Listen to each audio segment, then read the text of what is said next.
It is uncommon to perform an abdominoplasty or tummy tuck procedure without tightening the muscles of the abdominal wall.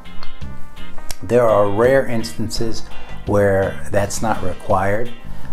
In most cases, I've found in women that if they do, or if they are candidates for the procedure, they do have an element of muscle weakness associated with skin laxity.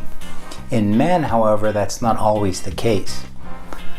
So overall, it's really for your doctor or your plastic surgeon to discuss with you whether or not that's required. But in most cases, I find in my practice that women almost 100% of the time require muscle tightening with skin resection as part of their procedure.